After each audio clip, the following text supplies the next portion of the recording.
Assalamu alaikum wa rahmatullahi wa barakatuh. So this is attempt number 2. See if this one works. So the connection today, for some reason, I think it's everyone's on holiday, and so everyone's using their internet. And you know what happens? Everyone just blocks the internet, so signal goes down peak time. But anyway, um, like I was saying in the beginning, I said in the first time I tried it. I said, how do you cool down in the summer's heat? What do you guys do? So, wa alaikum assalam wa rahmatullah, Anas, and wa alaikum assalam, African Rebel. Alhamdulillah, I'm good. Yeah, you can ask away. So, if you've got questions, you can ask your questions, inshallah, and if I get a chance, I'll answer them. So, I was saying, basically, in the summer, right, you got to keep cool, right? Days are very long, you get very tired. It's good to have a nap in the afternoon if you can. I mean, I don't usually get time to take a nap in the afternoon in the weekdays, but on the weekends, you get a bit more time. So take a nap. Also, try to drink as much water as possible. And I heard eating a lot of fruit is very good as well. So what I did today was I made a fruit mix, blended it. Yeah. So cold iced fruit in the what you get in the Tesco as there's frozen fruit. You got frozen fruit, yeah. Wa alaikum assalam, right star. So get frozen fruit, yeah. Don't get the fresh one. Frozen fruit. You put it in a mixer, and you add some oats to it as well. You know what oats are, yeah? Porridge oats. Add a bit of that to it. Add a bit of milk to it, yeah.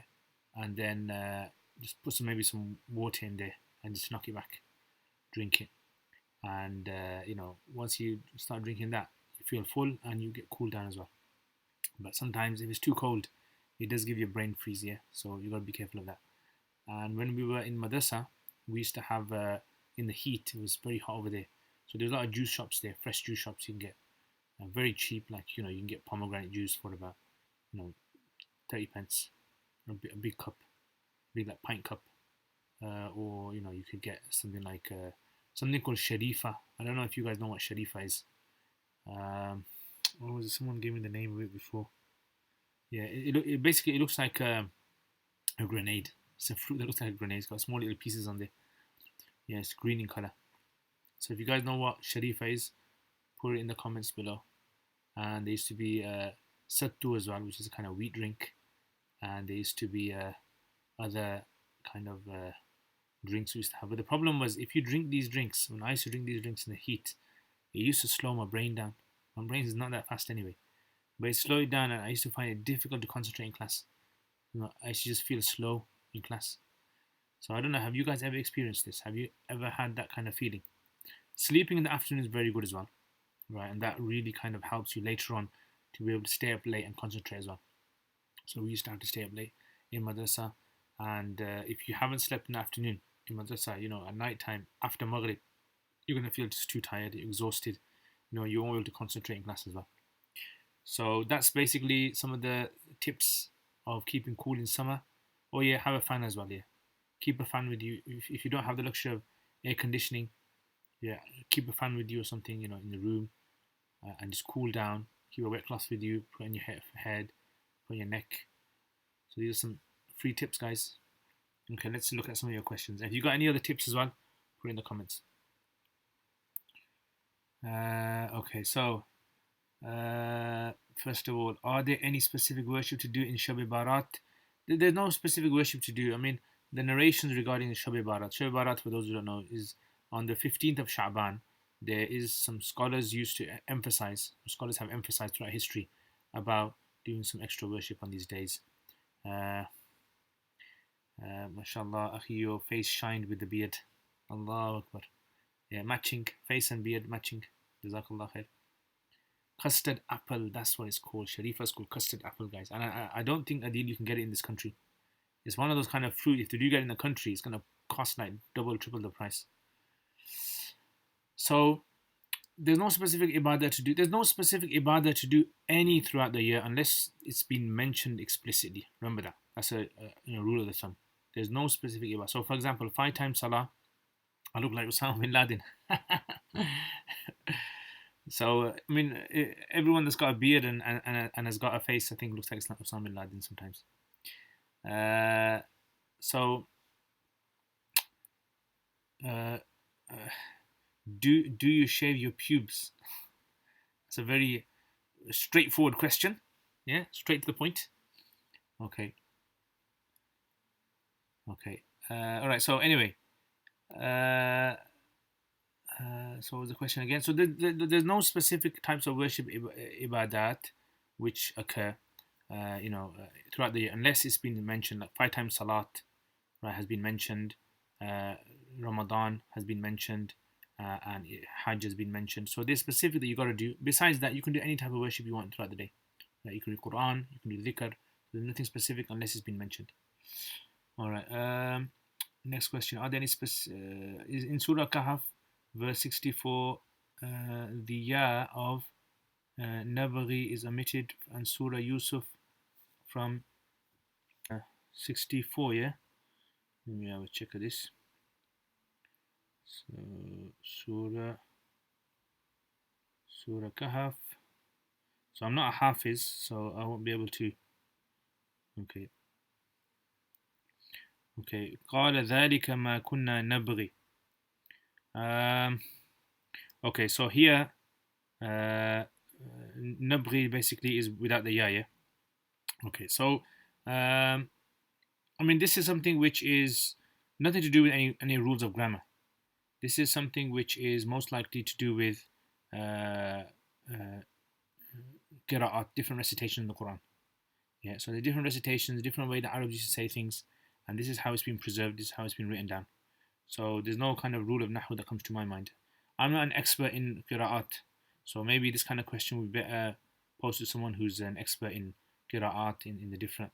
I mean, I'll have to look in the books what the scholars mention about that, but I mean, I'm not too sure, so I wouldn't be able to help you there. Any tips on waking up for Fajr, as I struggle a lot? Yeah, I mean, it's difficult getting up for Fajr.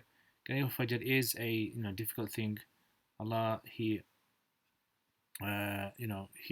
burdens a person according to their abilities. Try to get up as best as possible, and do whatever you can. Try to go to sleep early. Try to go to sleep with wudu. Try to eat early. Don't eat late. These are kind of tips that generally people would tell you to get up early. Try not to use your phone before going to sleep. Sometimes that light that is given off, the blue light, that has an effect on you, and it stops a person from going to sleep and affects sleep as well. I mean, I found out as well since I got my phone. I've got that kind of you can put that blue light filter on. So get one of those apps where you can filter out the light, and this helps you as well. Okay, I think I need to take some people off here. Okay. Anyway, so try that. Yeah, make dua as well. Allah makes things easy for people when you ask Allah. Okay. So next, any other questions? Okay.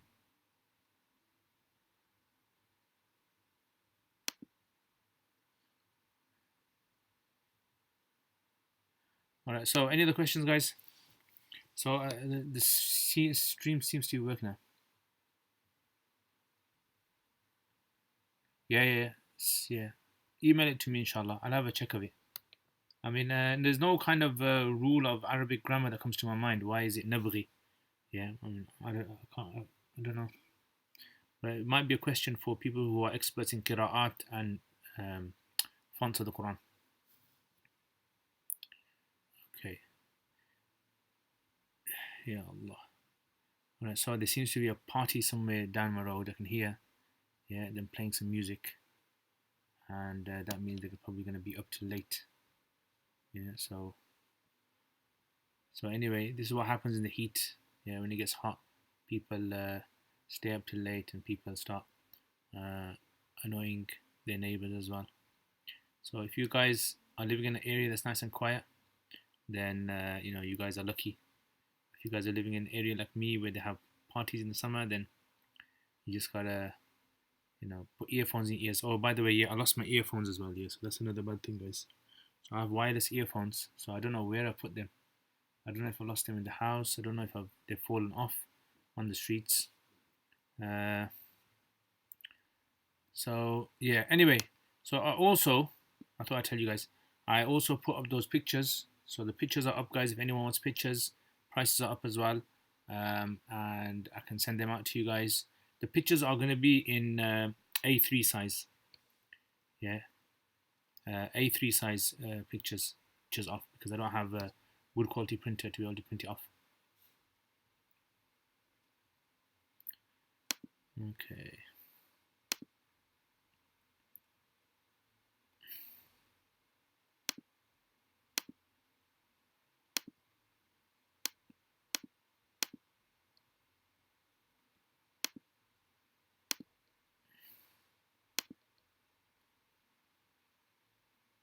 Okay, so next question. How did you get married? I mean, how did you Qabul, that's it. Yeah, Qabul, you know. Can you recommend a small tafsir after Jalalain? The thing is, Jalalain, I'm not too keen on teaching Jalalain. As in, Jalalain is a tafsir which is good, but I think sometimes what happens is, like when we teach a book, we just teach this book because maybe our teachers have taught us this book, or there's lots of madrasas that are teaching this book, and people think you have to teach this book. You don't have to teach the Jalalain. Jalalain is not core to understanding tafsir. I think the only reason they teach Jalalain is because it's small. The sentences are very very short, brief tafsirs, and that's all really. Personally, I don't think it gives a person a skill to be able to understand the tafsir very well, unless you go very deep into Jalalain, right? So if you kind of go very deep into Jalalain, to really appreciate Jalalain, you need to have studied some other previous tafsirs out there. So I think tafsirs like some of the hashiyas, the commentaries on Jalalain itself, are very good. Tafsirs like Baydawi, Ruh al-Ma'ani. What I think should happen is in madrasas, they should, instead of teaching like a full tafsir, like Jalalain, I think they should teach selected tafsirs. So maybe, like, first semester, maybe split up the year into 3 semesters. First semester, teach maybe Jalalain. Second semester, maybe teach something like Ruh al-Ma'ani. Third semester, teach something like maybe Tafsir ibn Kathir or even Qurtubi. So the student gets an idea of what tafsirs are about and how they work. That's personally what I think that a person should study. Yeah. I mean, for Ramadan, you can study Safat Tafsir is a good tafsir, very nice, flowing. Jalalain is a very kind of like condensed tafsir, so sometimes very difficult to understand what he's really trying to get at. So that's why I don't really recommend that. Tafsir Ibn Juzay is a very good tafsir. Tafsir Ibn Juzay, nice. It's very reliable tafsir as well. So I'd recommend that. Depends what you're into as well, what aspect of tafsir you want to cover. Okay, a small slave of his Lord. Sheikh, when will the first year of Alimiya course start again? The first year of Alimiya course, it will start. I think in the end of August. I can't remember the dates. But end of August roughly. End of August. So if you email into a sufa in the admin will get back to you. I think it's the last week or something. Okay, yes. Are there any prescribed acts of worship at Shab Barat, or is it bid'ah? There's nothing prescribed, like I said. There's nothing prescribed to do throughout the year. You can do any ibadat you want. You can read Quran, right? Bid'ah only comes when a person believes that you have to do this in this specific night, and you get more reward for doing this specific act than if you were to do it a different act. Yeah. So that's when the issue of bid'ah really arises. Okay, Na'am Sheikh, you're welcome. Jazakallah khair, small slave of his Lord. Okay, yeah, so when we're going Badr, yeah, exactly, bro. That's the question. Yeah, set it up in it. Set it up this week. Let's go. Let's do a trip. Yeah, me, you, Junaid. Yeah, I remember in Badrs I had this last time. I had this fish salad here, and I don't know what kind of seafood it had in there. Yeah, I didn't even ask the questions. I didn't like do a Hanafi one day, so I didn't even ask the questions. I just left it, and we had that seafood salad, yeah, and that was proper nice, man. Yeah, it had prawns in there, and I could tell prawns in there, but the other kind of stuff I couldn't tell what it was. You know what? I really wanna taste. I wanna taste shark. Has anyone ever had shark? And if you know where you can get good shark from, put a link in. Uh, Ameen Bright Star. Thank you very much. Jazakumullah khair. Thank you very much.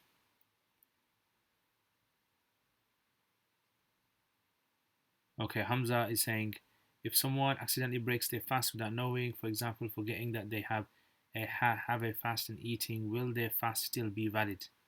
As long as you forgot it was fasting and you ate, your fast fine. Yeah, it doesn't break. Okay, unknown error. How do we respond to the question of where is Allah? Do we say Ar-Rahmanu ala al-arsh istawa? I mean, no, we don't have to say Ar-Rahman al-arsh istawa. That's a verse of the Quran. But Ar-Rahman al-arsh istawa does not mean where Allah is. Like if I say if you ask me like where are you, right? Then obviously I'm going to tell you my exact location. We don't know the location of Allah. So istawa is a past. Allah istawa al arsh. That's something just to show his status, like the ulama say. It doesn't mean the location. Yeah, because of the other verse of the Quran where Allah says, Laysa kamithlihi shay, there's nothing like there is nothing comparable to Allah. So therefore Allah cannot have a location, he cannot have a size, he cannot have something that can be measured or weighed or direction, all these things according to Ahl Sunnah al Jama'ah. Yeah, so we just say we just say Allah knows best. I mean, sometimes when people ask a lot of questions, we don't have to answer all their questions, right? If someone says, how much does Allah weigh? No, Allah alam. Allah knows best. You don't have to answer every question. Okay. Wa alaikum assalam, Sister Aisha.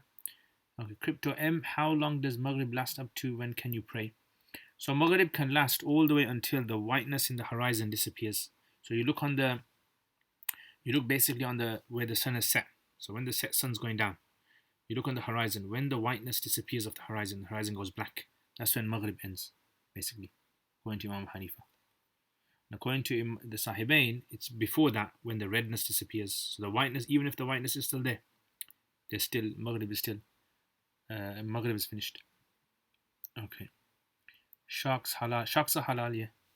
Shar ibn Aqil versus Shar Suyuti. Shar ibn Aqil or Shar Suyuti?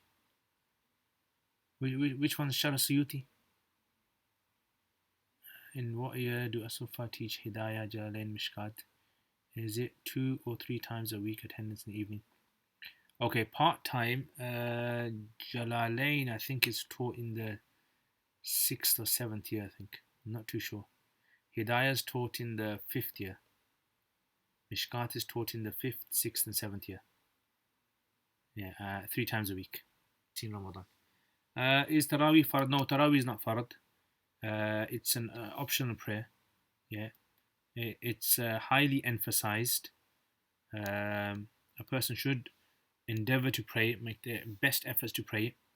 And personally, I would say, look, because the nights are long, try to pray 20 if you can. If you can't pray 20, pray as much as you can. That's what I would say. Pray as much as you can. Pray, try your best. If you can't pray with the masjid, pray at home. Yeah, pray at home. If it's gonna be quicker for you because you got GCSE exams and all that, and make dua to Allah. Allah makes things easy for you as well. So yeah, I mean you can do that. That's fine. Many of the Sahaba used to pray at home. Yeah, they never used to pray with the congregation. So I mean, try to pray with congregation as best as possible. And if you got exams and if you got like early work in the morning and you find it difficult to be able to go, then you can pray at home. Okay. And with GCSEs, I mean, it's difficult because I didn't really do my GCSEs in Ramadan, because when I was doing my GCSEs in the 90s, right, it was in like Ramadan was in the winter. It was like we were chilling. So I mean, try your best. Do whatever you can. Okay. ترما قالوا بهجة المرزية على ألفية. Okay, بهجة المرضية. I haven't seen that. Yeah, I wouldn't be able to tell you, so I haven't seen it. But interesting. I didn't know Imam Suyuti had a commentary on it. Okay. The thing, let me just give you some general advice when it comes to like Nahu books. When it comes to Nahu books, don't try to become too sort of like focused on commentaries and hashiyas. It just wastes a lot of time, personally, I think. Right? It's like just reading commentary after commentary after commentary. Read the main texts. So try to focus on main. If you read Alfiya, for example, study Alfiya, but study Alfiya good. Once you've understood the text of Alfiya, instead of going to a commentary, what I would suggest is go to another book. So go to something like, maybe Kafiya. Try to read Kafiya, understand Kafiya. Try to read Kitab Sibawayh. Try to read, Ma'ani al-Nahu by Sheikh Fadl Samurai. Try to read Nahu al-Wafi. Try to read these books. And then with people, they read like Hashia. Like I know in Pakistan, they used to study like Kafiya. And then they used to study the Sharh of Kafiya, Mullah Jami. Then they would study like the Sharh of Mullah Jami, like Abdul Ghafoor, and there's quite a few other ones as well that just slip my head now. So it's like Hashia after Hashia after Hashia. Sometimes it just becomes too like you're going off the plot. You're going away from Nahu. You're focusing now on becoming an expert in Kafiya rather than expert in Nahu. Yeah, but you want to become an expert in Nahu. You don't want to become an expert just in one book of Nahu. So this is why I focus on that, I would say. But I don't know, Bahjat al-Marziya, I don't know. Maybe I'll have a look at it. Okay. No, Isha is not half the night. Yeah, I mean, it's disliked to delay the Isha after half the night if you have no excuse. Yeah, it's disliked. It's makruh tahrimi. And some say tanzihi. Wa alaikum assalam, Bisk. Crypto, why do people give so much emphasis to Taraweeh but don't give much emphasis to Fard actions? Exactly, I mean, that is a good point. Very good point. I mean, people give so much emphasis. I mean, Taraweeh is a good thing. You should try your best to pray your Taraweeh. At the same time, a person should, in the daytime, they should avoid committing sins. They should be emphasized about, backbiting and these kind of things as well. So pray your Taraweeh, try to pray as much as you can, try to get closer. The main thing in Ramadan is like a month to reap rewards. Make as much as you can in Ramadan. Wa alaikum assalam. Salam khush nasib. Koisar, what are the daytime hours for Alimiya so far? Daytime hours are from 9 o'clock till 2 on the studies. And then, you got, I think after 2 till 3, they've got Sab'a Ashir Qiraat. And then they stay until about 6 o'clock. Yeah. Okay, basically, I really feel scared about making the most of Ramadan. Yeah, I mean, try your best with Ramadan. Always try your best. Do your best you can. Ask Allah to allow you to benefit from Ramadan. Make these du'as to Allah. Oh Allah, save me from the fire of Jahannam and enter me into Jannah and forgive me. These 3 things. Yeah, ask Allah forgiveness. Ask Allah to enter into Jannah. And number 3, ask Allah to save you from the fire of Jahannam. These are 3 things in Ramadan. Frequently ask for as much as you can. Do as much qiraat of the Quran as you can. Learn as much Quran as you can. And try to understand as much Quran. Read translations of the Quran if you don't know Arabic. Study the Quran. Yeah, that's personally, that's what I've found to be very beneficial in Ramadan. I mean, I understand Arabic, I understand Quran to a good level, alhamdulillah. So when I'm in Taraweeh, I can understand, I understand all of it. Yeah, so it has a very different effect on me. And I don't know you guys, if you guys understand it or not. And it have a different effect on you guys. Okay, do you take the opinion prawns being halal? Yeah, I mean, I eat prawns. I had prawns last week in one of my students got married. So they made, in the wedding, they made a dish which was spinach, sag, and in there they had prawns in there. and the guy said this is especially for me.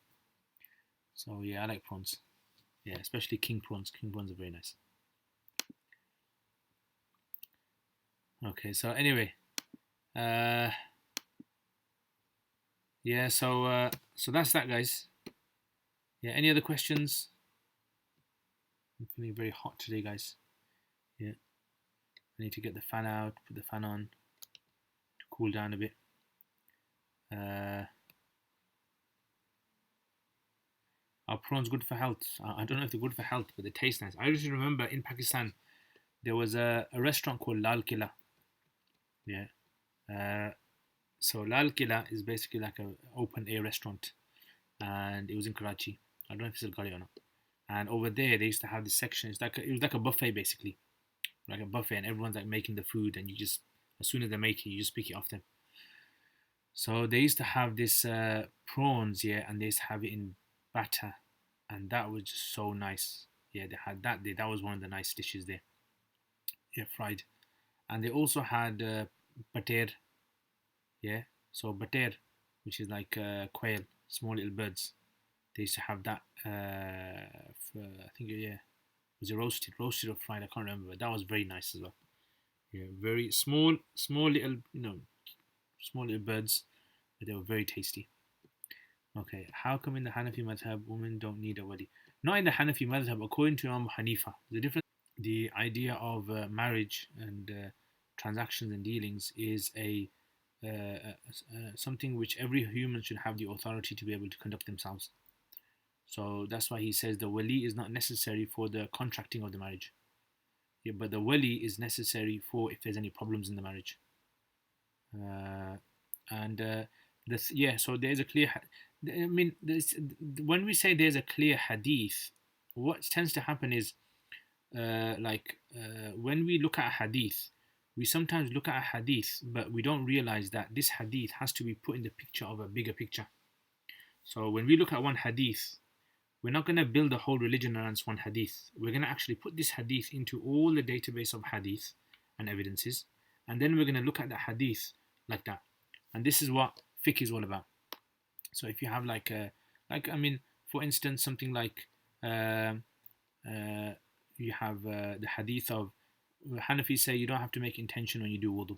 For example, if a person falls into a pool of water and gets out, their wudu is automatically done, even if they didn't make intention to do the wudu.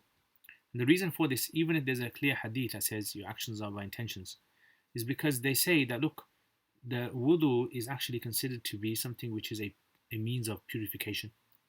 And purification occurs with water.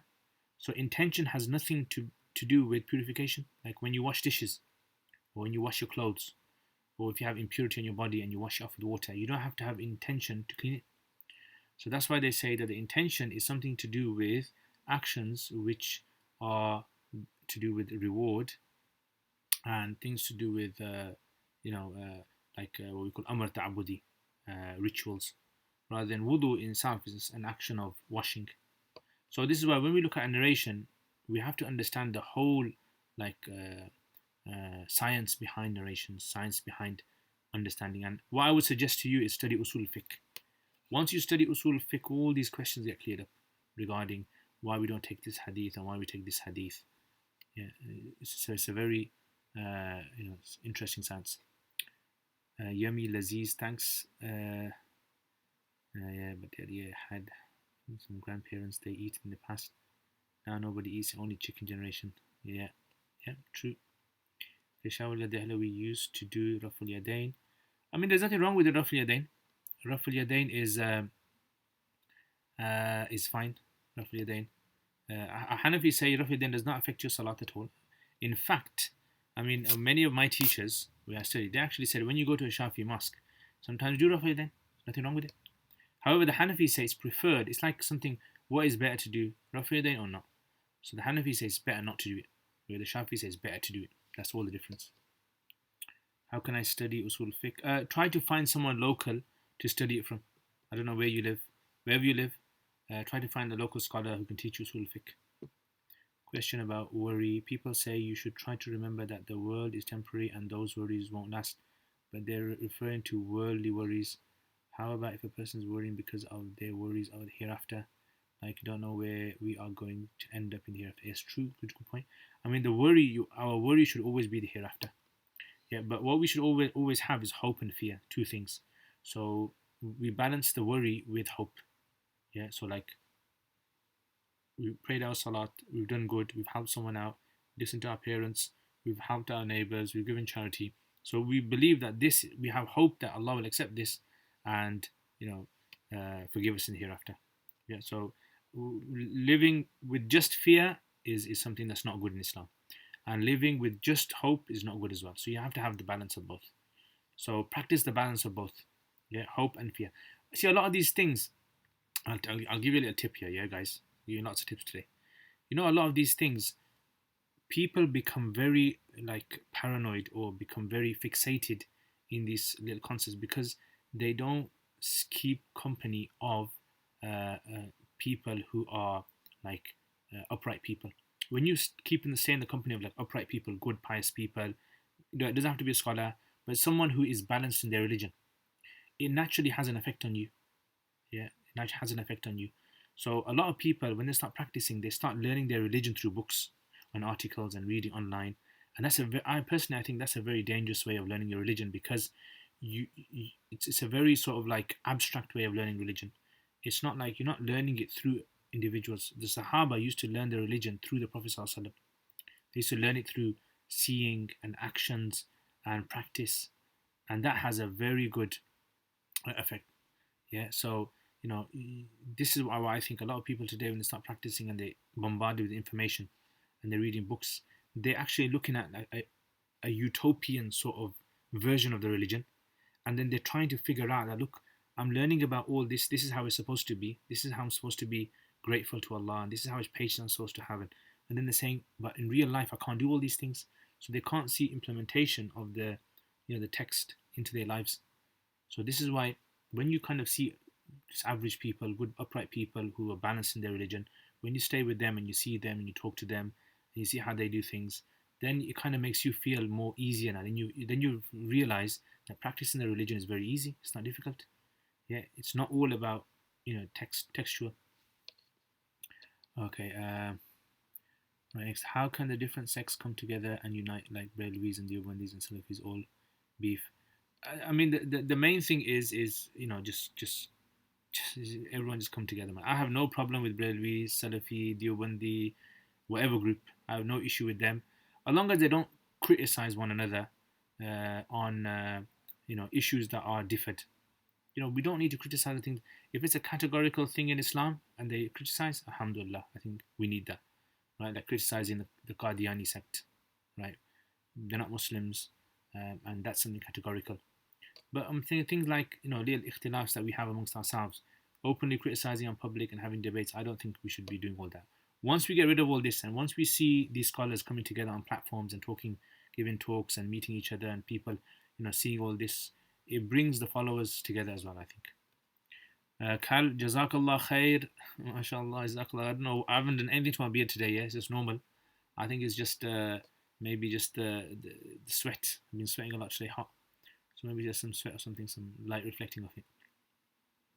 Anything to keep my beard neat and tidy. I don't know. I do not do anything to my beard all day. Yeah, but I think it just looks like that. It needs a bit of a trimming. Yeah, looks a bit all over the place. But that's it. Okay. Basically, I feel like finding upright people is very difficult though as a woman.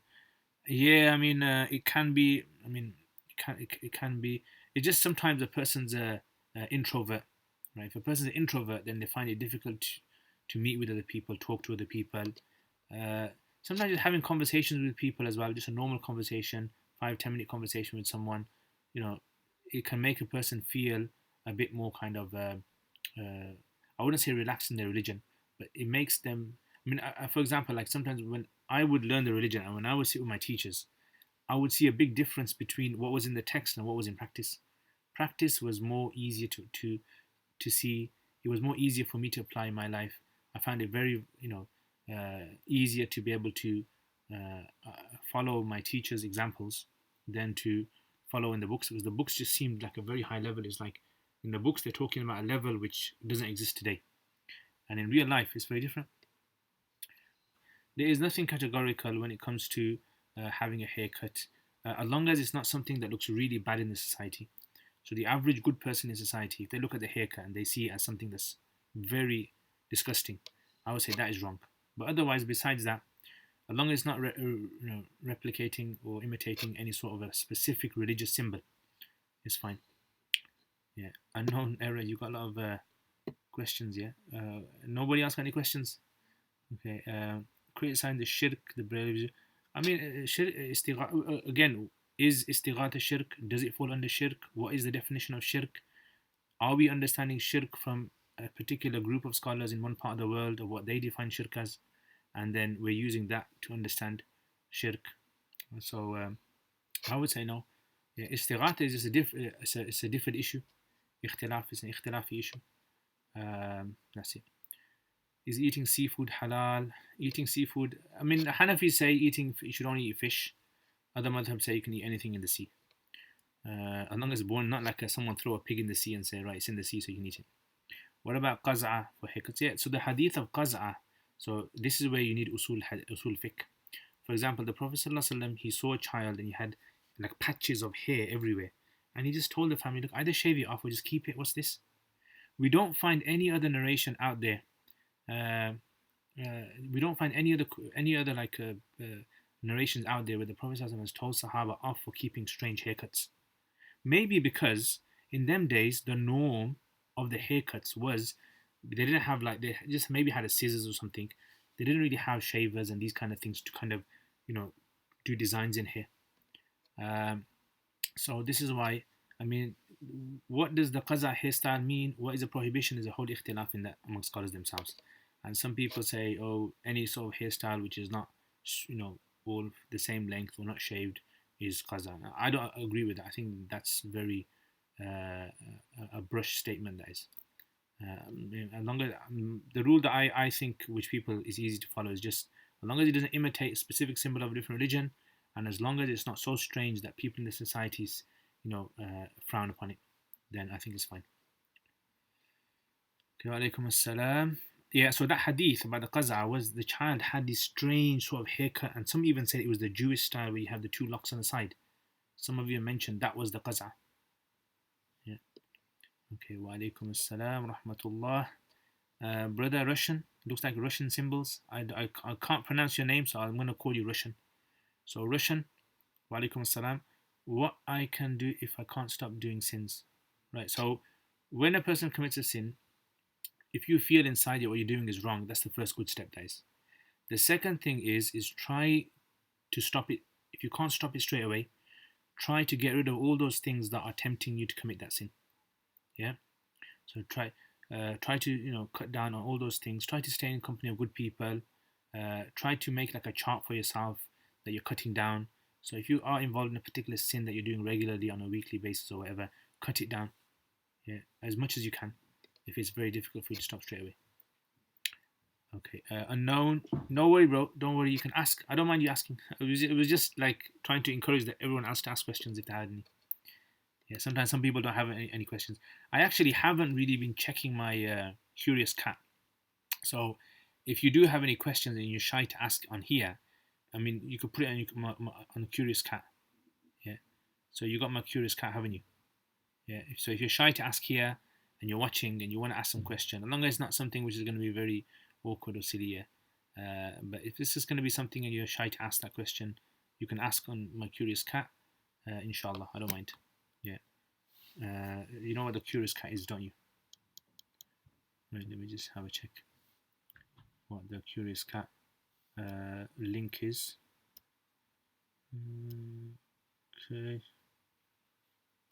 Okay, it's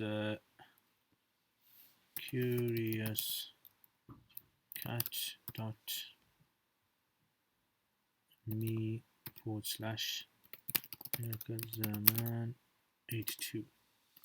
Yes, if you want to ask on there, yeah, if you want to ask some question and you don't want to, I don't mind. Okay, next. Okay, what is Dajjal? So Dajjal is basically a person who's going to come in the future. The Prophet ﷺ foretold about his emergence, and he's going to be someone that's going to have one eye, and another eye is going to be blind in the eye, and he's going to claim that he's a prophet, and then he's going to claim that he's a god, and he's going to cause a lot of havoc on earth, and he's going to be killed by Isa alayhi salam, going to come back. Yeah, that's Dajjal. In short, that is. Yeah, the quickest explanation of Dajjal. What about ladies cutting the hair? So ladies cutting the hair, according to the Hanafi school, there's two positions. There is the one position, which is they cannot cut their hair unless they're trimming it.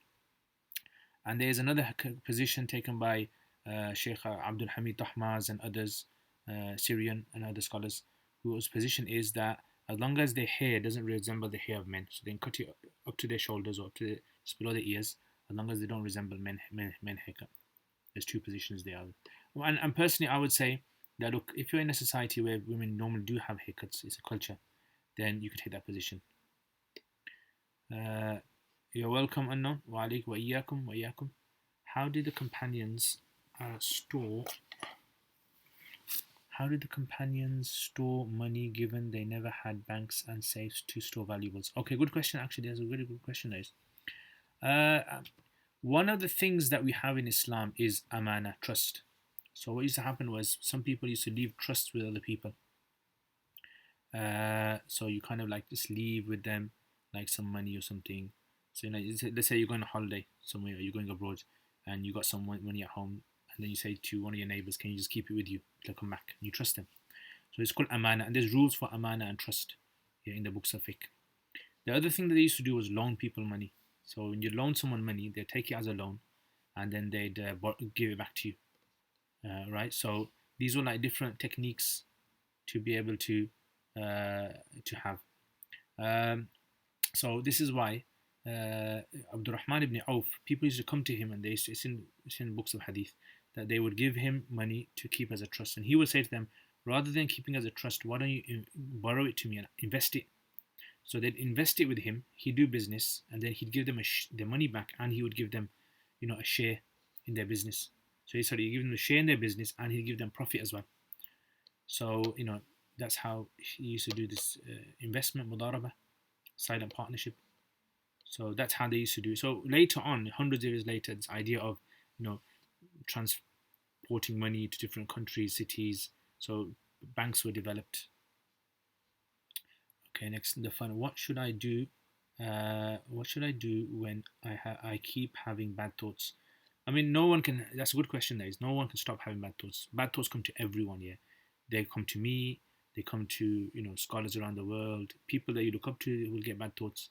You can't help it. This is something the Prophet ﷺ even told Sahaba this. Sahaba came to the Prophet ﷺ and said, look, what do I do if I have really bad thoughts? And the Prophet ﷺ said, look, this is a sign of Iman. Meaning, if you know that these thoughts are bad, this is a sign that you're trying to struggle with it, and that's your faith inside your heart. Because if you didn't have faith, those bad thoughts, you would act upon them. So the Prophet ﷺ said, as long as you don't speak of those bad thoughts, as long as you don't do the action, then you won't be held accountable for it. But a person keeping that in mind should indulge on those bad thoughts as well. Should avoid indulging on the bad thoughts. Yeah. So different hairstyles is fine. Yeah, different hairstyles for if you take that position, then the different hairstyles. But what I would say is, again, avoid those hairstyles which are hairstyles to attract other people, or done for show off, or done where you have to expose your hair to other people that you're not supposed to expose it to, when hairdressers and all that. Do you think there will be a huge reversion to Islam when people start to see the supernatural events during the time of the Dajjal, especially due to social media, and can't find any rational explanation? Personally, I think when the Dajjal comes, just like, subhanAllah, just like anything the Prophet ﷺ has foretold, when the Prophet ﷺ was telling it, it seemed as though it was going to be very supernatural. But when it occurred later on in the future, it wasn't supernatural. It was just normal, but for the people in the past, it seemed supernatural. So I personally think that a lot of the things the Prophet ﷺ told that are going to happen, before the people, scholars, they saw it as supernatural. Like, for example, if the Prophet ﷺ said a man is going to talk to his family through the belt, or through the handle of his whip, like, that's supernatural. That is for a person 1,000 years ago. That person will be able to communicate with their family by talking to the belt. I mean, nowadays it's not supernatural; it's normal. So what's going to happen, I think, is when Dajjal's going to come, it's just going to seem very normal, the way he's going to be doing things, and he's going to obviously be using technology. That's like something which obviously it's very straightforward. That is because one, obviously, as time develops, technology, this idea of strange things happening, and like Zulqarnain, his technology that he has in his time, for some nations at that time, that was considered to be like miraculous. So that's my own personal kind of opinion on that. What is rakat when performing salah? What is rakat? What is rakat when performing salah? Rakat. Don't understand. Okay. Are we far from the major signs? I see some hadith about the Hijaz turning green. Also, some of the wars are talked about. I mean, they seem, when we look at the narrations, they seem as though they are very close. Yeah. Yeah, it seems as though they're very close. The things are going to happen very soon. But I mean, you can't tell. That's the nature of signs of the Day of Judgment. Everyone's going to be thinking the signs are in their time. Yeah, so like signs of the Day of Judgment are like a two-edged sword, because sometimes when you look at it, you think to yourself, uh, you know, uh, it's happening, and sometimes you kind of become depressed at it.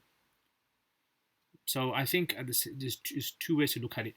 So every era would see some signs and think it was their era, it was their time. Just like Sahaba thought Dajjal was going to appear in their time. Okay. What is the best dua to send blessings on Rasulullah? The best dua is the one we say in Salat, what we call Durud Ibrahim, Salawat Ibrahim. Yeah, that's the best one. How is going to a masjid and how do they teach us, as I have never gone there and I will go there? Do they use a book and what do they teach? I don't know. I mean, different masjids have different techniques. Yeah, I don't know. So I mean, different. You have to go to your local mosque. You have to find out how they teach, what technique they use. Yeah, so that's that, man. Anything else? Just a few minutes more, I think. Any other questions you guys got? I'm feeling very thirsty as well. If one enjoys studying but feels overwhelmed as they have a lot on, when is the best time to stop studying, or should they continue until they know they can't study anymore? Okay, if one enjoys studying but is feeling overwhelmed as they have a lot on, okay, I don't understand. I mean, studying as in studying like university, studying college, madrasa, what kind of studies? It depends. I mean, what you mean by studies? It will be a bit more clear. Um, okay, how is heaven? How is Jannah? Read the Quran. Yeah, seriously, read the Quran, and the description of Jannah in the Quran is the best description that we can see. So to read the Quran, you can get English translation of the Quran. Have a look at it.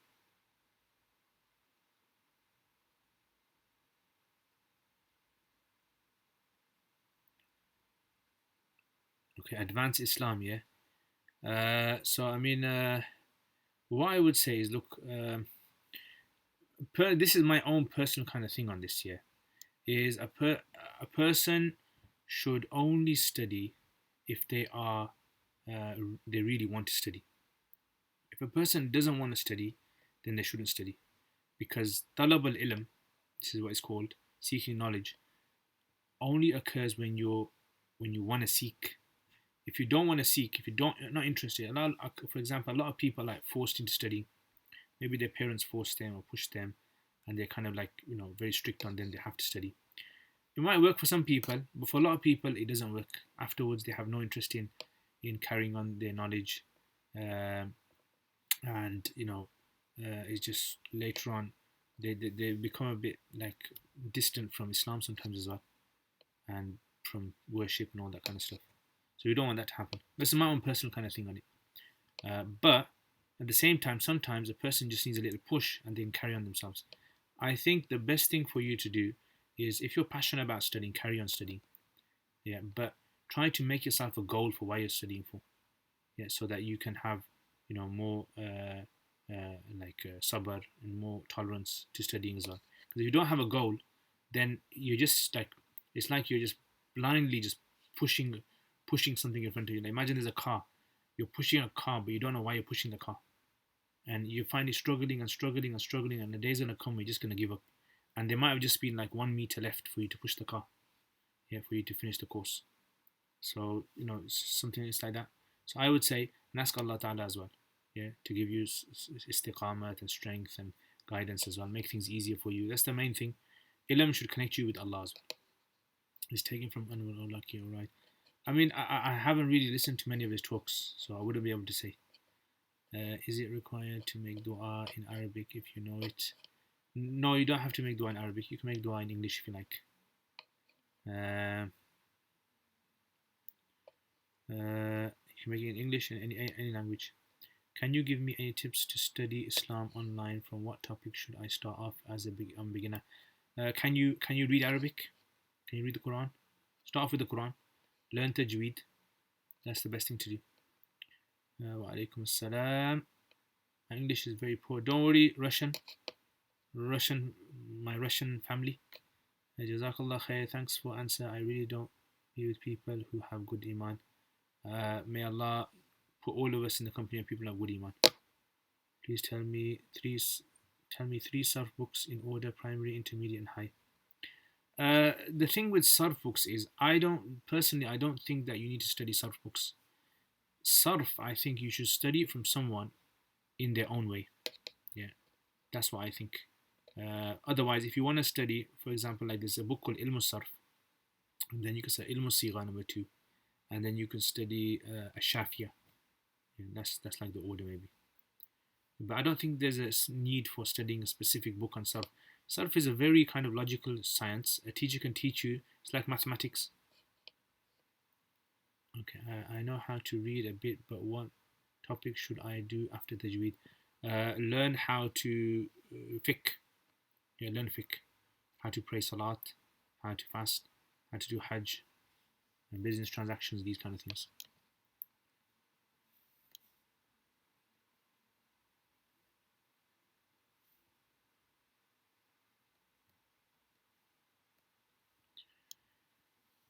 Yeah, Allah. Alaikum assalam wa rahmatullah. In Aqidah of Ahl Sunnah, the belief of Allah is everywhere. Is that correct, or is it His knowledge is everywhere? Yeah, so the belief that Allah is everywhere, the scholars say, means that Allah's knowledge is everywhere. That's correct. Okay, any other questions? Just a few more minutes and then I'm going to go. It's going to be Isha time. Yeah. If there's nothing else, you guys just want to look at my beard. Yeah, and you're welcome, Crypto. You're welcome. 7 surahs, mashallah. Allahu Akbar. Yeah, you can read them in Salat. As long as you know Fatiha and 1 surah is enough. Alhamdulillah.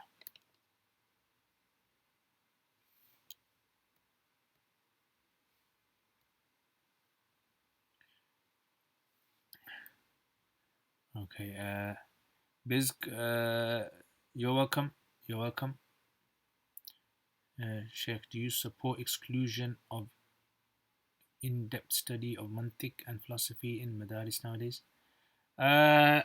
Not really. What I do support is exclusion of madrasas who can't teach it. So I think madrasas who can't teach it shouldn't teach it. Like when it comes to mantiq and falsafa, I think all students should be exposed to the idea of mantiq and the ideas of falsafa, yeah, which is basically logic and philosophy. They should be, especially in our days today, because I'm gonna do on my YouTube channel. I'm planning at the moment. I'm just designing a course on mantiq, and inshallah I'm gonna go through basic and intermediate and advanced inshallah as well. I don't know about falsafa, if I should do falsafa or not, but I think for philosophy, it's good, but it requires like understanding modern philosophy as well. I'm not an expert in modern philosophy, so I don't think I'd make a series on that. I might just make like an introduction crash course series on it, but not like a full depth one. that you'd require someone else. But the thing is, I think a lot of places, they don't know how to teach it, right? They don't know how to teach it in a way that is applicable in today's times. And I think that's a lot. That's in a lot of madrasas. That's the problem with a lot of sciences when it comes to things like usul hadith, usul fiqh, and even advanced nahu as well. It's not taught in a way of application, as in how can a student go away and in their own words, like, can you go away now? Like, if you're studying in a madrasa or you graduate from madrasa, can you go away and explain the all of nahu to a person from the Quran? Or can you teach a person usul fiqh from the Quran, or in your own words? Or can you teach usul hadith in your own words to another person from books of hadith? If you can't, that means you haven't really grasped it. But if you can just do it from a book, that means you've learnt a book. You haven't learned the science. There's two different things. Learning a book, someone can become an expert in learning a book, but they don't know the science. So they can be an expert in, like Hidayat al-Nahu or Alfiya, but they're not expert in Nahu. You give them a verse of the Quran and say, okay, explain the Nahu in these verses, and they say, I can't do it. So what are you then? That means you're not an expert in Nahu, you're an expert in, a particular book in Nahu. Or for example, like Balagha. So you get a verse of the Quran and say, okay, take out all the rules of Balagha from this, and they can't do it. Then say, what have you studied? Well, I've studied Balagha Wadiha, or I've studied, Jawhar al-Balagha, or some other books. And they say, okay, but that means you don't know Balagha. What you know is a particular book. So that's what I mean, that we've got a big problem, and maybe I'll do like another live stream on the problems of madrasa teaching nowadays that I've seen personally in my observations. And I think that there needs to be a big change in how the pedagogy of teaching a lot of sciences, because we want graduates to graduate being confident that they understand it thoroughly and can explain any science to anyone. And if they can't do that, then I think it's a very sad situation. So yeah, I mean, I am in support of getting rid of mantiq and these and swapping it with more productive sciences. If you can't teach mantiq and philosophy, get rid of it and put something else that you can teach, right? Because you don't want to waste students' time in teaching them something like that. So I mean, it's like teaching usul al-shashi requires a certain way of teaching it, a certain type of student as well, a certain level of student. And before I teach usul al-shashi, I actually teach like various types of usul before that. Yeah, so a beginning of usul, and then I only move on to usul al-shashi as a third book. Whereas some madrasas, they'll teach it like as a first book. Okay. Okay, I'm sad. School will start on Tuesday. Oh, schools will start on Tuesday. Inna lillahi wa June. Yeah, don't worry, bro. Don't worry, man. Yeah, we all went through that. Yeah, I remember. I used to have this problem, and I used to kind of get depressed. Just when the 6 week holidays used to start, I used to get depressed. Why? Because I used to think to myself that in 6 weeks' time, school's gonna start, and every day that's going by is actually bringing me closer to that date. Yeah, so this was something that was, stressing me out, and I basically, was like that. I don't know if you guys, is anyone like that? If you guys are like that, let me know. Put it in the comments. So at least I feel good as well. There's other people out there. Okay. Any advice on teaching maktab? Teaching maktab, I'm not really. I don't really teach maktab. But what I would say is, the Safar Academy, the kind of videos that they have, the tutorials and things, I think that's very good. Main thing with teaching kids, I would say, is you need to show them lots of love. Teach them with love. A teacher should not try to make the student feel that they are inferior to the teacher. That is a wrong thing, I think, totally wrong approach. Make sure the students have love of learning Islam. Teach them in a loving way, like you teach your own children. I think that's the main thing that you should have in maktabs. So that's one thing. Another thing, you need to have organization. Everything needs to be organized. Children love organization. They like things to work like clockwork. Right? That's how the kids are. So everything needs to work like clockwork. If you're going to teach something at a certain time, make sure you always teach at that time. Make sure you check their work. Make sure you adjust with everyone. Yeah, be very, and you'll see students will learn very quickly. Inshallah, inshallah, Habib. Mantic philosophy, Jazakallah khair. Do you live in London? Because I do, and if you do, then we counsel you. Me, no, I live in Birmingham. I live in Birmingham. Wa alaikum assalam, Aftab. Saab, do you miss me, Aftab? Do you miss seeing me 3 times a week? Okay, what is your Patreon? Patreon, okay, I'll put a link in the comments. Patreon.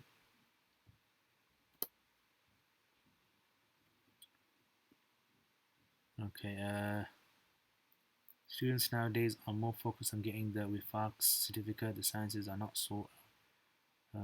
Yeah, exactly, that's it. Exactly. I mean, I totally agree with that. And I remember when I was in Pakistan, same problem. It's not just a thing that's in like Western countries. It's in Pakistan. I'm sure it's in India, Bangladesh, same thing. That people are just seem to be just like parroting everything. They're just going through these 5 years, 6 years, 8 years, 9 years, 10 years, and just parroting it all. But then you're not getting people that are coming out of that who are very kind of like firmly rooted in the sciences. The fun. I have the same feeling as you during holidays. Yes, fun. Me and you. Is listening to music haram because I like music? What I would say is try to cut down on music. Yeah, try to cut down on music. Try to, listen to other things. Yeah, try to listen to nasheeds and the Quran. Try avoid listening to music that contains, like filthy language about sexual language and swears and all that kind of thing. Avoid that kind of stuff. Uh, yeah, I'll put the link up. Jazakallah khair, Habib. So yeah, any other questions? I mean, if you guys ask me about madrasas, yeah, I can go on forever. I can go on all the way till Fajr about issues in madrasas and teaching and because I'm like in charge of studies in Asufa Institute. I'm like Nazim Ta'limat, basically you can say, and that's why I see all these kind of problems, and I see students from different madrasas. I'm not saying all madrasas are bad and they should close down. No, I'm saying what we need to do is need to come up with a more robust system for nowadays. Yeah, to be able to empower the students and give them more of a ability to be able to appreciate the sciences. And we should never be afraid of teaching of exposing them to other things. Actually, I think we should never be afraid of exposing them to ideas of atheism, ideas of um, other thoughts as well, other books. Maybe even like teaching them Hanbali fiqh, Maliki fiqh, other exposing them to these kind of things. It'd be very good, I think, because at the end of the day, what it does, it creates confidence inside of them. How do you get confidence?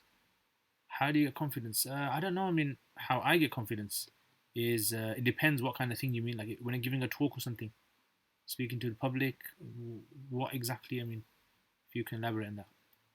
I'm always happy when you stream. Jazakallah khair, fun. Jazakallah khair. Made me happy, that is. Jazakallah khair. These kind of things make me happy. I don't know. I don't know if it's a good thing, a bad thing, but it makes me happy when you guys say these kind of things. Yeah. Okay. Habib, mashallah, jazakallah khair. His madrasa are good because I will have to go next month. Yeah. Inshallah, hopefully your madrasa will be good. Any advice on running a girls' madrasa? Okay, if you're teaching a girls' madrasa, if do not start your girls. I mean, this is experience that I've seen with girls' madrasas. They start teaching them like intricate sciences at the age of 12 and 13. I think they shouldn't do that.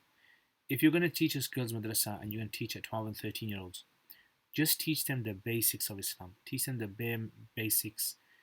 Get them immersion into Arabic. Make them speak Arabic until they're about 16, 17. Then after that, teach them the higher sciences. Yeah, more advanced Nahu, more advanced fiqh, more advanced usul and things like that. I think that's the best thing to do. And do not teach that 13, 14-year-old Kuduri. Do not teach them Kuduri. Because what happens is they're not ready for that. Yeah, you got to kind of look at what they learn in school. Yeah, so the level that the kind of things they learn in school, you teach them at that level. So, Kuduri and these kind of things are very advanced topics. They require a lot of maturity, academic maturity, personally, I think.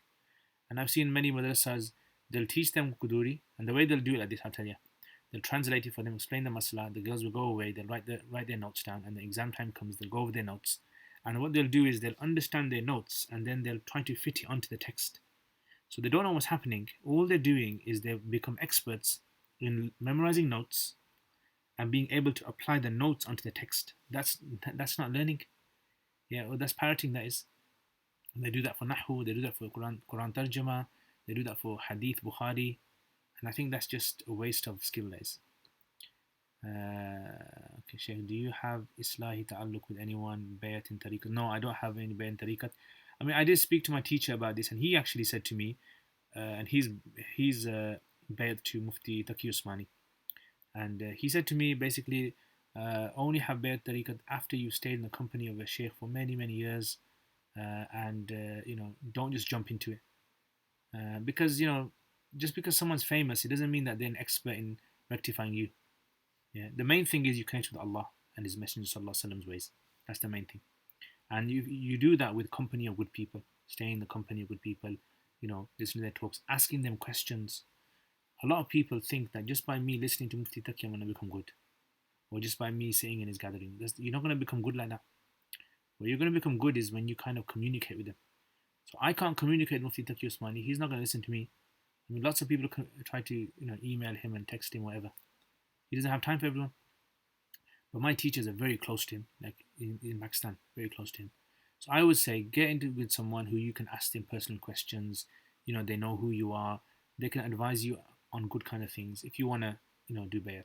Better than doing bayat, just be in the company of good people, I would say. Yeah, that's the most important thing. I know a lot of people that a sheikh will come to their mosque who's very famous in bayat, and straight away after the talk they'll give bayat to him, and they'll never communicate with him again, thinking that all of a sudden now they've become pious now. And I think that's a deception, guys. Why can't the senior ulama come together and think of something? I know, wallahi, this is something that I've tried in our locality so many times. There's like underlying problems. I think a lot of madrasas have underlying problems, like multiple problems. I think that's the reason. So it's not just one problem. It's like underlying problems. But make dua, inshallah. Hopefully, there's some madrasas coming together slowly, and they're starting to have their own kind of like system to teach. But we need more work. What is a good way of giving best tarbiyah to students? The best way is, personally, I would say with students is outside of class time. Right? That is the most important thing. If you want to give tarbiyah to students out of class time, giving students time. Personally, I found that with my teachers. I didn't really benefit tarbiyah wise in class that much, because when you're in class, what happens is your mind is in like a certain mode.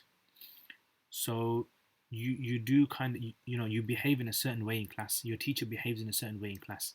So it's obviously class is going to be like everyone's in a pious mode. So no one benefits, because everyone's kind of like acting. There's like an act going on there, because of a professional gathering.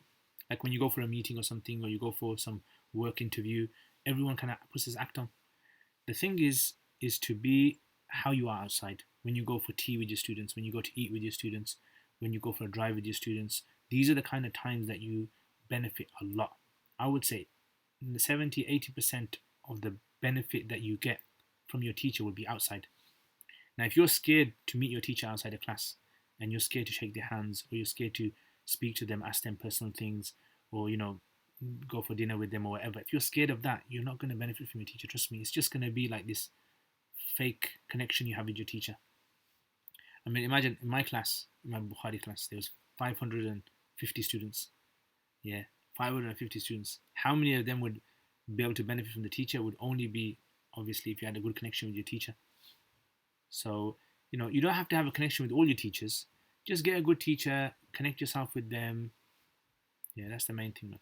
Invite me, yeah. Invite me for dinner somewhere. Connect with me, man.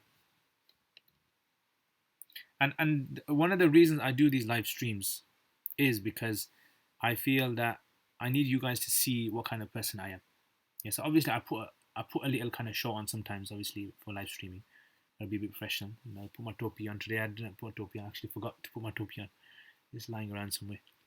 Yeah, so, but you just kind of see the relaxed side of your teacher, and then you can ask naturally. You can ask more comfortably.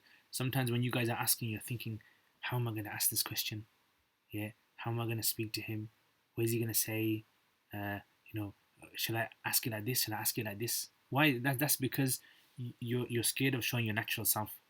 And sometimes you obviously you might come with a pseudonym, with a different name, right? You're not showing your real name, Yeah, because you're not confident to show your real name. That's a natural thing. Some people are introverts, some people just whatever for whatever reason.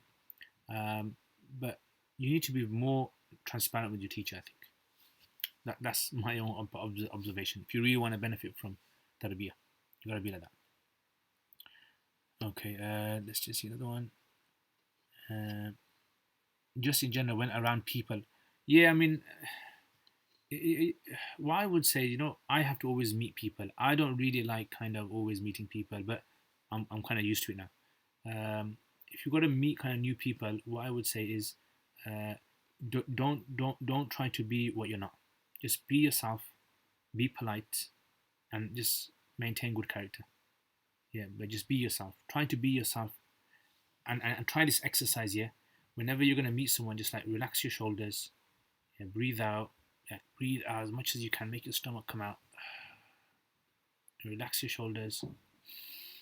Breathe in, and just do that a few times, and your body starts to feel less tense, and then you can talk more naturally. Try it now. In fact, it's like breathe out, relax. Okay. No, tomorrow will be the worst day. After tomorrow, school will start, and I will be stressed and nervous. Yeah, don't worry. Relax. Do the breathing exercise I showed you.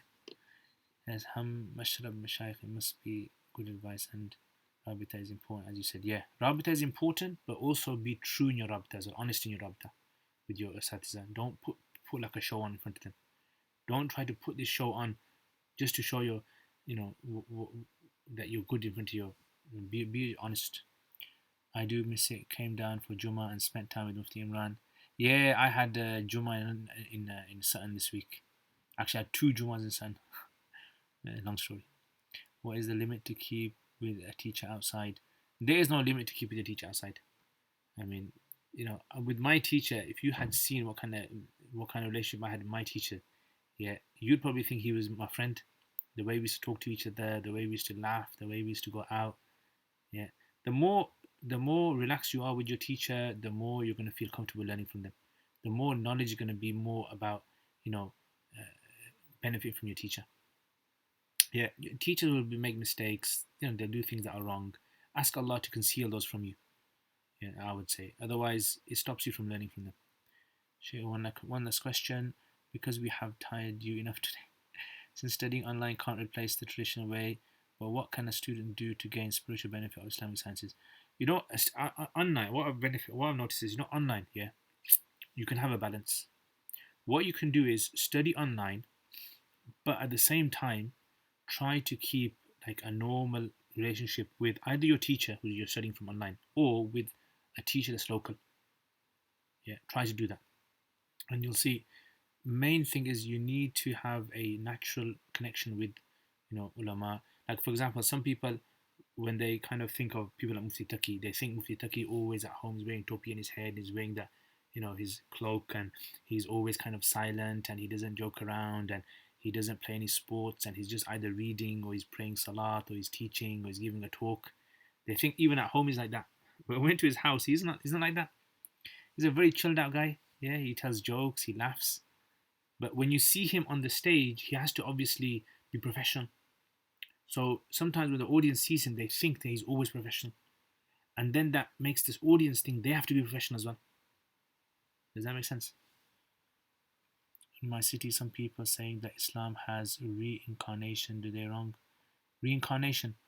No, we don't believe in reincarnation.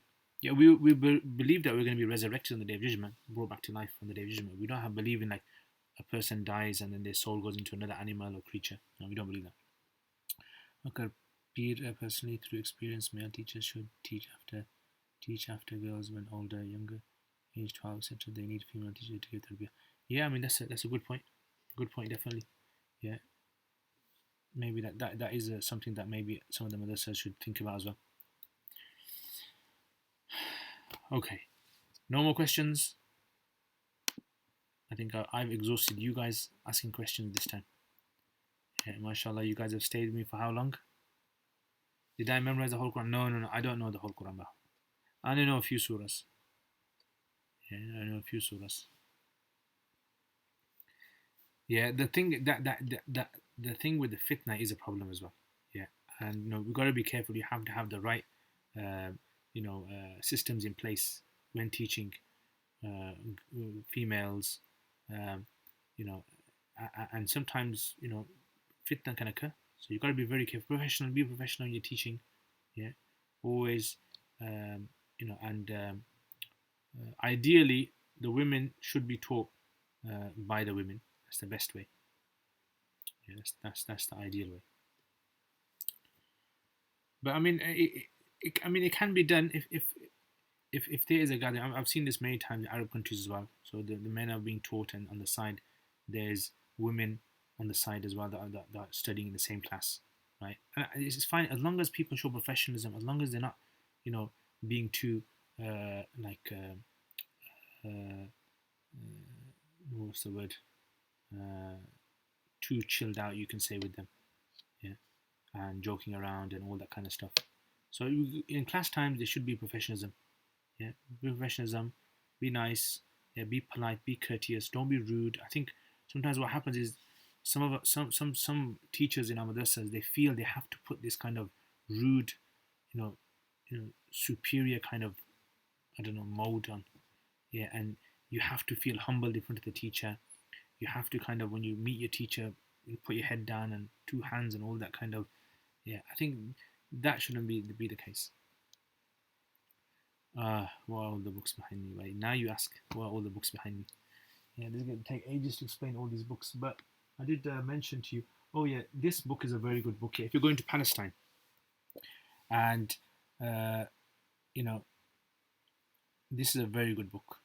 Okay, this is a very good book. If you're going to Palestine, this is like excellent guide, just a general guide. I haven't really found any sort of mistakes in there. There might be some mistakes. I'm not really too sure, but it gives you like a whole explanation of Jerusalem, where to go, what kind of sites to see.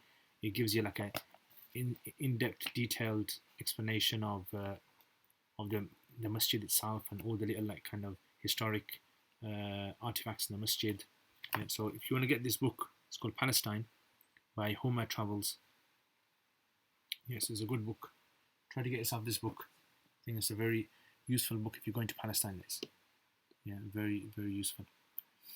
Yeah, I mean, I see the problem is, with female with women teachers, uh, uh, is because they haven't really generally in madrasas, they haven't been taught properly. Then what happens is when they graduate, they find it difficult to teach. So now when they're teaching their students, because I've heard loads of stories, because I teach men and I teach women as well. So sometimes in my lessons I have like a board in between, a men on one side, women on the other side. So I teach both. So sometimes what happens, you hear stories of like the APA doesn't know how to teach the fiqh properly, and she'll just like kind of read from a translation or something the night before, and then she'll explain to them whatever she understands, and then they'll go away with that understanding and make notes on that, and then when they go to teach, like parroting it all. Yeah, and you're definitely right. Sometimes what happens is, yeah, they have to get a male in to understand the science, but what we need is like something like the White Thread Institute and other institutes to give like strong knowledge to our sisters, ladies. We need to give them strong knowledge, and when you give them strong knowledge, and you make them experts in fiqh, and we make them experts, and that's what I try to do. I have like a fiqh class, and I have men on one side, female on one side, and I'll have like very intricate discussions with them on various topics, so that they become more mature in these kind of subjects. They can ask anything, they can talk about it, and this way, what happens is uh, when they graduate, when they're having discussions on usul fiqh or usul hadith, like intricate topics, they'll know how to explain to their students, and they'll know what kind of books to guide them to, right? And that's what we kind of need now. We need like this kind of push that we're gonna empower the students, even if we have a small number of students, empower them. Okay. Any means to learn from you specific sciences directly, or does one have to be in Birmingham? I mean, at the moment, I'm quite busy. I don't really have any time with all the videos I'm making online. I literally, like, I'm really kind of tied down. Um, but yeah, I mean, I do teach a few people online privately, usul fiqh, and I teach some people. Yeah, definitely. inshallah. I mean, there's other people out there as well, more knowledgeable people than me.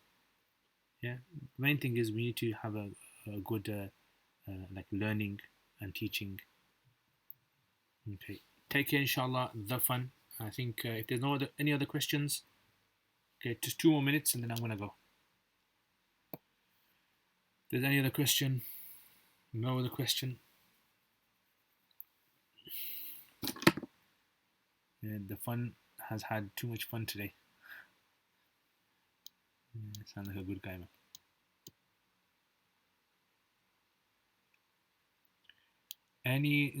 I haven't really been to South Africa. I don't know what South Africa is like. I've only really kind of familiar with England and UK and Pakistan. In Pakistan, there are some excellent places for women to study. Um, and Omar, Jazakallah khair, inshallah. That this what you said makes me very happy. Yeah, like I said earlier on, it makes me very happy, and makes me feel special. But I'm not very special, but it makes me feel special. That's probably like the one kind of special kind of feeling I get in the week. Uh, in Pakistan, there's some very good places. Yeah, in UK, there's some good places coming up.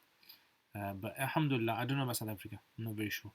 I mean, you know, personally, I have lots of issues with madrasa teaching and how it's been taught and how there's no development in how certain sciences are being taught and with age issues as well.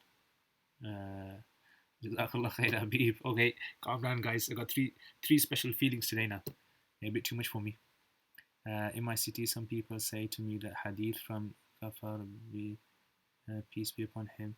I don't remember hadith, but they say if man can't live and have good iman, he again live in that life. No, no, I've never heard of this hadith. I've never heard of it. Yeah, I think it needs to be promoted live stream. Yeah. What needs promoted? Okay. Assalamu alaikum wa rahmatullahi wa barakatuh. Okay, so I'm gonna go as well now. Yeah, I think student knowledge. Have you just come or have you just gone? Is that like you just arrived? Or you actually were here from before you? So anyway, Jazakallah khair. I think I'm just gonna have a rest. I'm gonna have some ice cream as well. I'm feeling very hot and thirsty as well. Haven't had any water, so I'm gonna. And I think the music has gone down as well. So the parties seems to be finishing. Inshallah, make dua, guys, as the party finishes. Uh, Live stream. Oh, Jazakallah khair. Inshallah. Yeah. Inshallah. And yeah. So definitely, inshallah. I think these kind of things are very good. Live streams are very good. But the main thing is if people benefit from them. That's the main point. Is that you can benefit. You guys can ask me questions. I can, and if I know the answer, I'll tell you. If I don't know the answer, well, yeah, I'm just gonna say I don't know the answer. Yeah, and I learn from you guys as well. Yeah, you guys tell me things. We learn from each other. Okay, so anything else? No other questions? Jazakumullah khair. See you all, guys. Remember me in your du'as as well. I'll try to come again, inshallah, in a few days' time.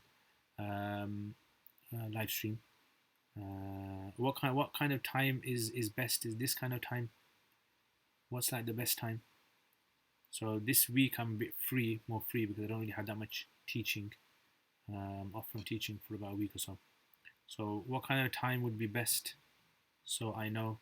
Adil, what kind of time do you think? Oh, I see you soon, yeah, Adil. Wink, wink, bro. You know what I'm saying? Yeah, this time is best, yeah. Okay. I think this time will be a good time. Yeah. And have your questions and things ready, inshallah, and I'll try to answer them if I can. So, alright. Jazakallah khair, guys. Take care, inshallah. Assalamu alaikum wa rahmatullahi. Afternoon. Allahu Akbar.